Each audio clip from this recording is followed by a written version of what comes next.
So if you're a creative trying to become an entrepreneur and monetize what you're doing online, this video is for you because I've created something that I've just essentially just squished it down into 5 essential things. Because a lot of times you just spend a lot of time searching on the internet trying to figure out who to trust and where to get the right information from. And so this is pretty much like 7, 8, 9, 10 years of the work that I've been doing. And I call it the creative course because it's a catchy name, right? Like, this is the course to becoming a creative. So before you can even get to the monetization part, you know what I mean? It's important to understand the foundation. So we're going to talk about monetization strategies, but first I want to lay out the principles, right? So there's 5 principles that we're going to go through. And then, throughout these principles, I'll give you examples and methods on how you can monetize immediately. But right now, we just want to focus on the foundation itself so that y'all can be a part of this community that we're growing. And y'all understand more about what I mean as far as being a part of this community that we're growing and why that's even essential to all of this. So in a world where like physical things don't seem like they matter anymore, and it's like digital platforms are taking over the world, we got trillion-dollar media platforms, we got trillion-dollar, electronics groups and, automations and Tesla and all of these different groups. So what really matters in this world anymore that's physical? So the first thing that we talk about in the book is how like a lot of these physical entities are still very important to your brand. A lot of times people just completely abandon it or they hold on to it like a crutch. And that's what I want to talk a little bit about first, right? The days of making flyers and, going out to every single state that you want to be able to influence and, forcing people to basically go the hard, burdenous road that you've been through, that's dead. Like, nobody wants to go through all the hardships. Even the hard work alone makes things super unattractive, right? There's got to be a smarter way to do it. So I understand why people rock with digital platforms. But we don't want to forget about the physical elements, right? Like, one thing that, because I do hip hop, one thing that's important to hip hop artists is like, are you living the life that you say that you live it in your lyrics? So if you talk about foreign cars, if you're talking about designer, if you're just talking about a bunch of extravagant things, like, we're going to want to see you live in that way, right? And so even just reputation is important. We still want to go out in real life because your reputation depends on it. Along with one other thing that I think is super important is like, a lot of these things are easy to produce, but have a big lasting impact, right? Something that I do is I make t-shirts. Excuse me, I had to move my mic. So let's use the hat, right? I use hats like this to make a lasting impact in people's lives and have something to exchange because, something that we'll talk about a little bit later is just like touch points, points in which people can engage with you. And that's super important to your brand. So that's why essentially I said physical still matters. That's chapter 1 in the book, but you could download that in the comments if you're interested in just reading the book. It's a nice thick, well, I wouldn't say thick. It's a nice read. It's about 60 pages. It'll take you a day or maybe an hour, depending on what kind of reader you are. But like, it's a substantial amount of information. So you could download that in the description if you want. So a lot of times, like growing up, people would ask me to collaborate and I'd be super enthusiastic because I'm like, look, we doing the same thing. So why not collab? Well, you'll find out that some people think that that's an easy way to start cutting costs, right? Oftentimes, people try to cut costs by collaborating, not because they value what you do at the most, but because they see that you're available or willing to participate.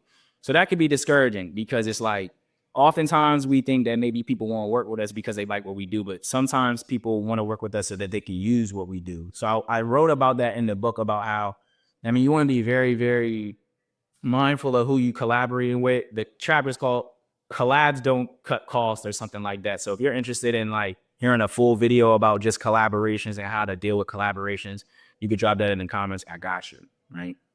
This was probably one that spoke to me the most at the time when I wrote this a few years ago. I think I wrote this book about like 5, 6 years ago. And I had to ask myself, am I ready or am I prepared?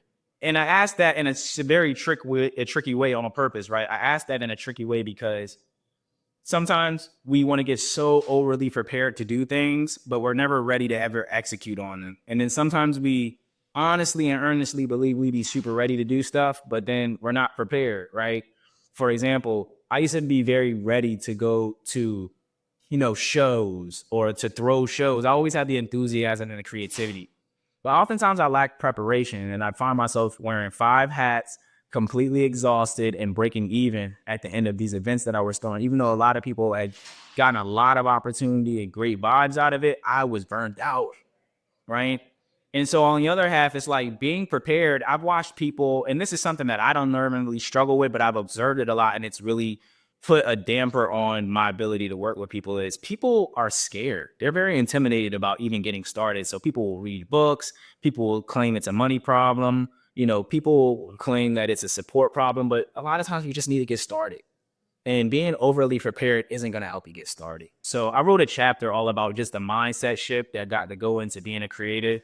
And more importantly, like, that's what I feel like is making that chapter super important, is because, like, if we don't have the mindset that is integral to doing the things that we want to do, at some point we're just going to fail at doing it. So that's one of my favorite chapters. If nothing else, ask yourself, are you ready or are you prepared? That's something that you could practice or make an exercise out of your, just out of simply asking yourself and writing down the things like, what are you prepared to do?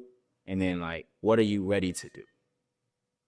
And so now I feel like cloning yourself has like this negative connotation, right? Ever since we was growing up, you think about Terminator, you think about scary green aliens coming from the moon and vibes like that. But I wrote a chapter all about cloning yourself with technology, and I worded it that way because I wanted it to be a bit triggering, just because I know the stigma that comes from technology, especially in communities that I come from, right?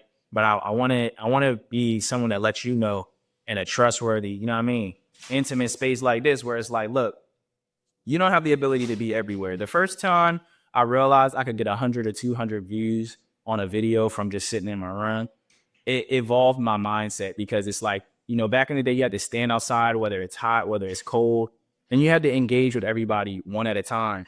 And something that I found that was ingenious, right, is like the 3-second rule. A lot of people call that having a low attention span, and they blame that on social media. But typically, if you're talking to somebody, and if you're from the city, you know exactly what I'm talking about, like Philly, you feel me? I'm in Philly now. Oftentimes, if you try to just talk to somebody, they don't want to talk to you. They'll usually just walk past you. It's not like, if someone asks me right now, like, hey, man, you want to buy something? I'm not going to stop to hear them out. And I think we don't accept or acknowledge, like, that's a big part of just how we communicate and engage with others. That 3-second rule on social media holds true in real life, and it holds true on social media, where it's like, after you get somebody past that first 3 seconds, you get into a 5 to 7 second lane, and then so on and so forth, where you're actually grabbing people's attention. So I always liked putting up posts, seeing the analytics. It was always like a little video game to me, where just to see, like, how do I get more people to watch what I'm saying? Because it's the equivalent of me standing outside and me trying to get your attention to talk to you about something other than I'm trying to sell you or do with you anyway. So yeah, clone yourself with technology, right? I'd use tools.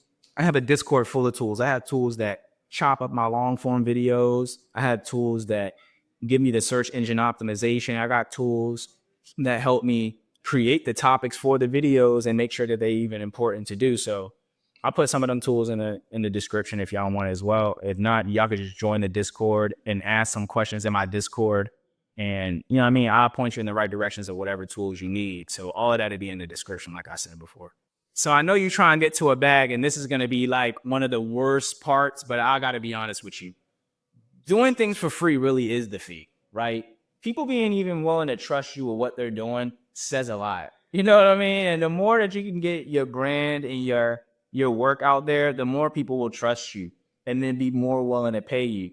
I always told myself, like, if I can't get enough people to want to work with me for free, why would somebody want to pay me? So if you can't book your schedule with free things to do, that means your work isn't in demand enough for somebody to want to pay.